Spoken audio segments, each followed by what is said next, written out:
All right guys, welcome back to the channel again. We've got another fun video. My name's Kade, I'm the owner of E6 Rings. We specialize in carbon fiber jewelry, specifically carbon fiber. So E6 actually stands for element 6, which is carbon. So I'd say 90% of our rings actually have some sort of carbon fiber. We have been around since 2011, so we've been doing this a while. All right, so today we have got an order here from Dennis in Ohio. So Dennis has chosen a purple and gold TruStone in a size 11.5 with a 10mm width. So that's kind of what we're going to be going for. So TruStone, for those of you who don't know, is actually a proprietary material. I'm not even sure who the company is that makes it, but they come in these little blocks, and TruStone is basically a synthetic stone. That's how I think of it. It acts and it behaves like stone, which makes it kind of tricky to work with. It's not exactly the strongest material,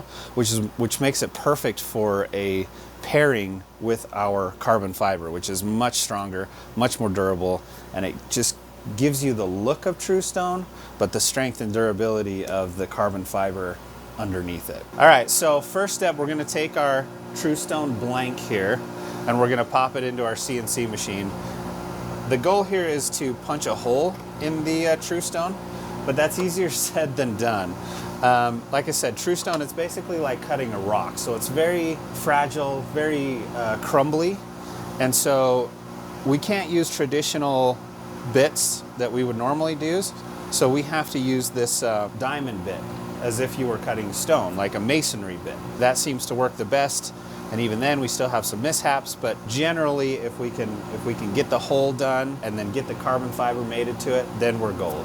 Because this material is so delicate, the program that we created is a little bit different than our typical programs. You can see here just how small the steps are and how many times it has to go around. So this is a much longer program. And the reason is we don't want this TruStone to crack. We don't want to put too much stress or strain on this TruStone while it's being cut. So it's a little bit of a longer program to run. Generally, it works out pretty well.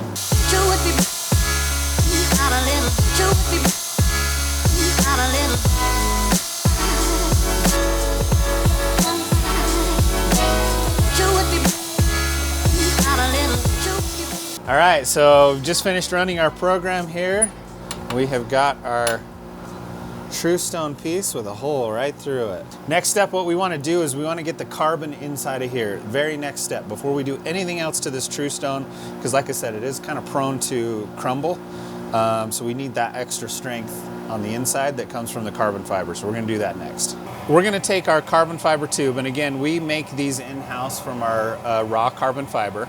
We're going to take our normal tube, and you can see this is oversized. It's not going to fit in there. So rather than make this bigger, we're going to make this smaller because carbon is much more durable and easier to work with. So we're basically going to shave this down until it fits perfectly right inside of here.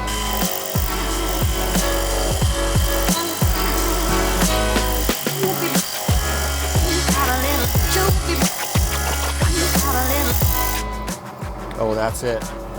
So I want it to be a little bit stiff. Yep, that's what we're gonna call that good, right there.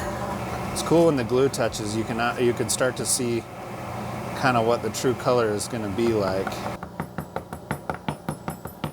I hate super glue. Gosh, wear gloves. It's so much better. This is an activator. And basically it causes the glue to like instantly dry so that you don't make a bigger mess of yourself. So sucks. I hate super glue. Okay, so next step, we've got a lot of excess TruStone on here. We want to try to get as much of that off as we can using this tile saw. So again, because it's basically a stone, we want to use a tile saw. It's just really convenient that the tile saw happens to work well for TruStone and carbon fiber at the same time. So this saw is generally pretty gentle, so we're going to use it and kind of get the rough shape of it before we go back onto the lathe.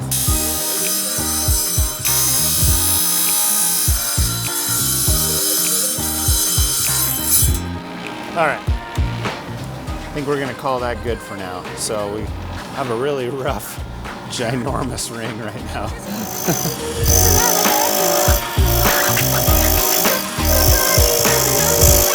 Oh, didn't tighten it down enough. Cranking it down like that without the carbon fiber on the inside would just explode that thing.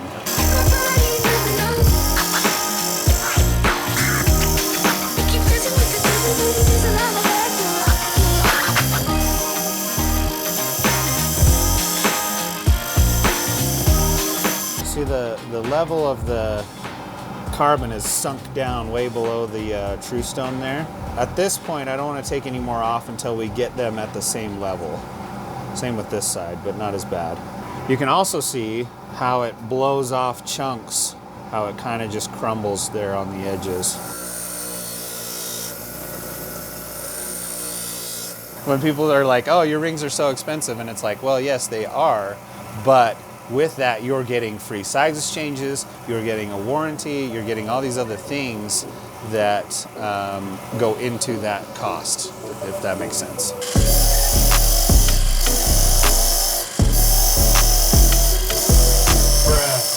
I'm like so nervous, I don't want to crank it down and crack it.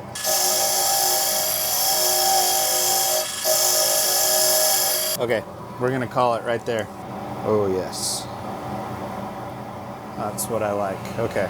Final step. Back onto the lathe, and we are going to polish. This is my favorite step. I love this because the ring for the first time goes from this like milky white, kind of dull thing. And you'll see as we go through the steps of polishing, it'll get darker and shinier. And then there's this moment where you turn off the lathe and you actually get to see what the ring looks like for the very first time. Because up until this point, you really don't have any idea of what it actually looks like. So this is by far the best part. I'm gonna shape the corners first. This is a really aggressive 120 grit. Okay. And I like the shape of those corners. Now we're gonna actually start polishing here. You can really start to see the color changing, getting darker, getting shinier.